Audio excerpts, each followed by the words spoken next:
If I had waited 30 more seconds, that child would have disappeared forever. My name is Ethan Crew, and at the time, I was working alone as a fire tower ranger. Deep in the forest, I saw a man moving fast through the trees. I thought he was chasing a wounded animal. Then I noticed something on his shoulder, wrapped around something that moved from the inside. Something alive, and far too small to fight back. I focused my binoculars, and my heart stopped. The blanket was the size of a small child, and he was taking it toward the oldest cabin in the forest, the cabin where hikers went missing. The cabin with the basement no one ever came back from. I grabbed my radio, but my hands were shaking, because I knew if that child reached that cabin, we would never find him. It started like any other morning. I was sitting in my tower, drinking coffee, watching the sun rise over Eagle Lake. The water looked like glass, beautiful and calm. Then I received a message on my radio. All units, attention please. The voice was tense, different from usual dispatches. We have a missing child at Eagle Lake Campground, 8 years old, male, last seen 15 minutes ago. I grabbed my notebook and pen. Parents were packing their camp. The boy was playing near the trees. They turned around for 1 minute. He was gone. 1 minute. That was all it took. All available units respond. Ground teams, boats, helicopter on standby. I looked out my window toward Eagle Lake. It was 5 miles from my tower. Close enough to watch, too far to help directly. But I had something better than feet. I had eyes. I grabbed my binoculars and started scanning the shoreline. The search had just begun, but deep in my gut, I knew something. This was not a lost child. This was something else. Eagle Lake looked like a war zone. 12 search teams spread through the forest. 2 boats moved across the water. A helicopter circled overhead. Their blades echoed through the trees. I watched it all from my tower. Every few minutes, I scanned new areas. East of the lake, west of the trails, north toward the ridge. But nothing suspicious was found. The boy had vanished like smoke.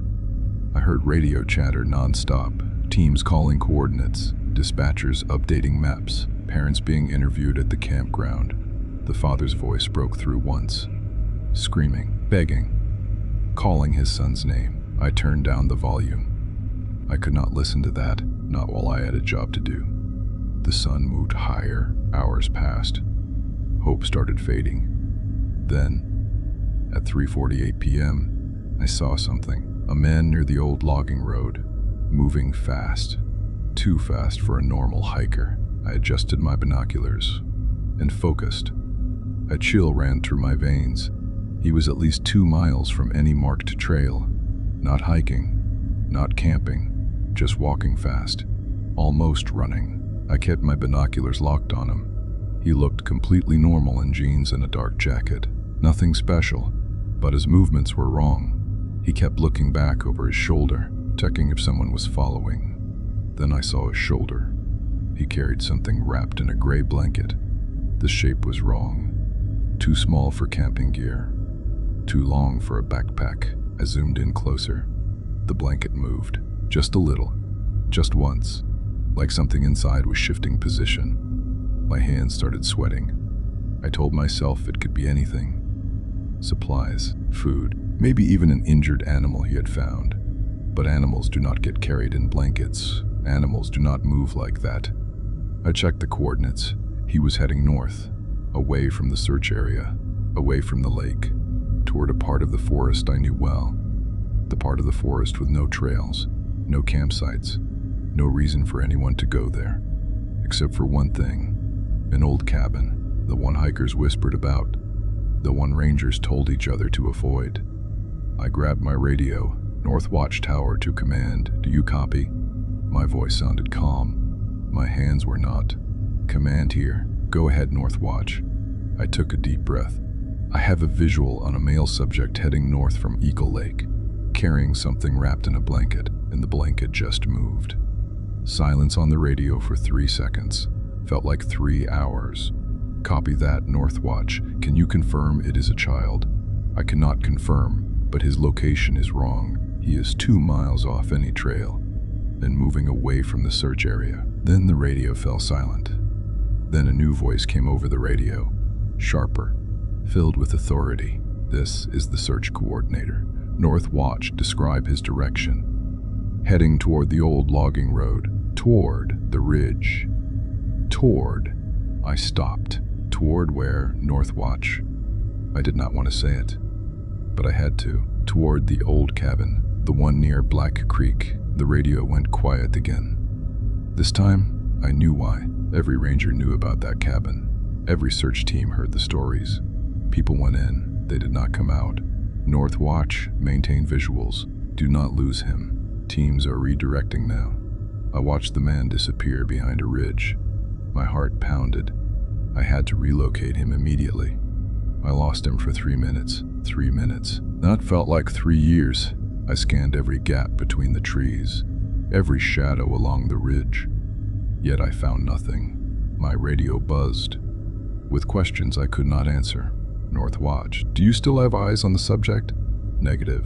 He went behind the ridge. I'm searching now." I moved my binoculars slowly, left to right, tree by tree, rock by rock. Then I saw movement, not where I expected, farther east, closer to the creek.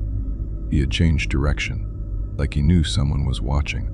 The blanket still hung from his shoulder, still moving. I zoomed in, as far as my lenses would go. That is when I saw it. A small hand slipping out from beneath the blanket, reaching for something, reaching for help. My blood turned to ice. "Command, I have him again." He changed direction, heading east now toward Black Creek. "Copy that, North Watch. Teams are 4 minutes out from that area." 4 minutes.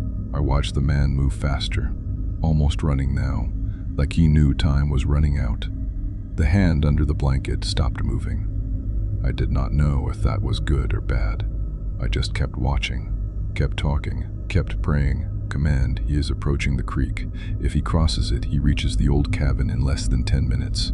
Copy, North Watch. Teams are pushing hard." I held my breath and watched. The man reached the creek and stopped. He looked around, confused, like he expected something different.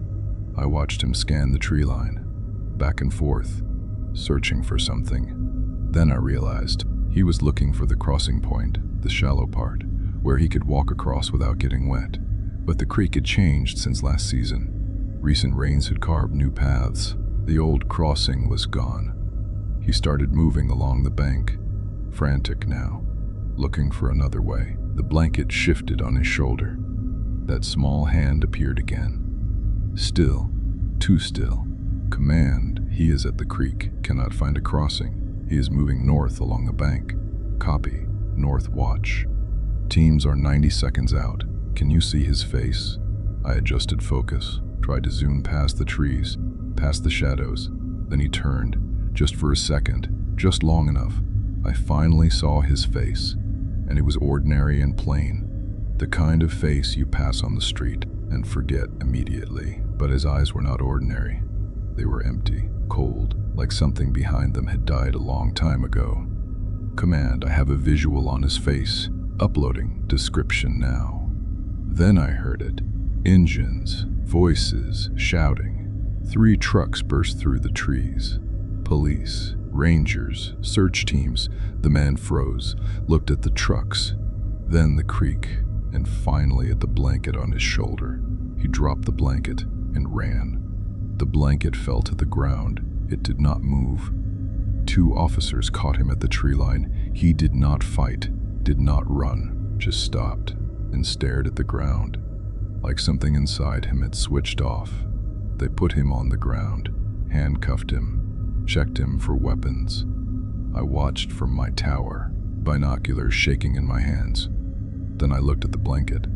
It lay near the creek, completely still and silent. A female officer approached it slowly, knelt down, reached for the corner. I held my breath. She pulled back the blanket. For a second, she did not move, just stared. Then she looked up, screamed something I could not hear, waved at the other officers. 2 more ran over. They lifted something from the ground, small, limp, a child's body. My stomach turned inside out. I wanted to look away. I could not. They carried the boy to a waiting truck. His arms hung down, his head hung back, his face was blue.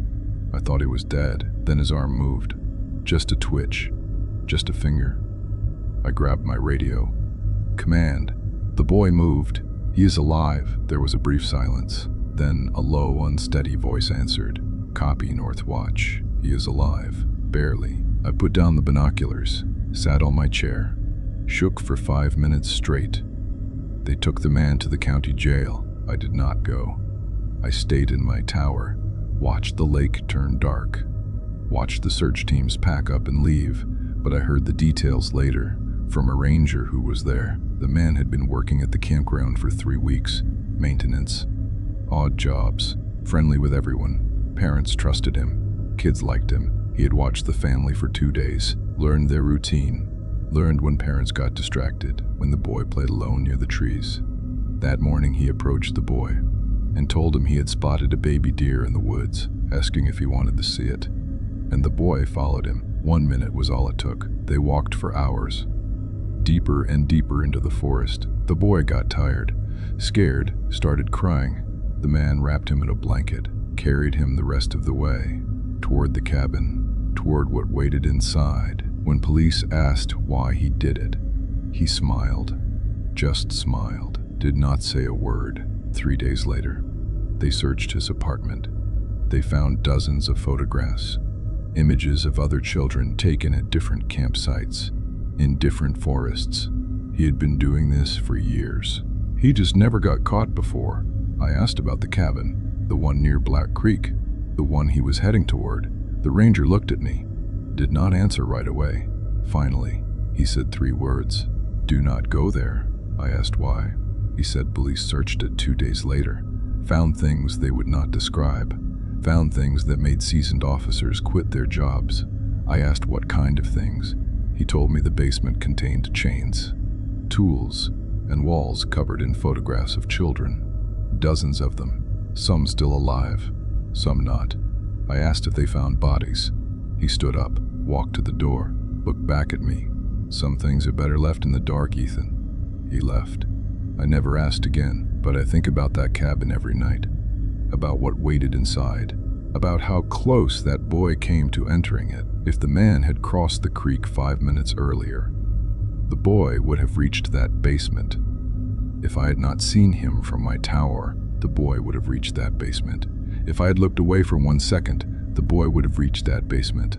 1 second. That was all that saved him. The boy survived. They airlifted him to a hospital in the city. He stayed there for 2 weeks. Dehydration, hypothermia, shock, but he lived. I visited him once. Before he left, his parents invited me, thanked me for hours, cried on my shoulder, called me a hero. I did not feel like a hero. I walked into his hospital room. He sat up in bed, watched me with eyes that looked too old for his age. I sat beside him, did not know what to say. He spoke first. You are the man from the tower. I nodded. He said, I saw you when the man was carrying me. I looked up once, saw the sun reflect off something, a window. I thought it was an angel watching me. I did not know what to say. He smiled, a small smile, the first smile he had shown since they found him. You are my angel, he said. I held his hand for a minute, then I left. I walked out of that hospital, sat in my truck, cried for 20 minutes. Not because I was sad, because I was angry. Angry that such evil exists in this world. Angry that children have to suffer. Angry that men like that walk among us every day. I went back to my tower the next week. I sat in my chair, picked up my binoculars, started watching the forest again. Because that is what angels do. They watch, they wait, they do not look away.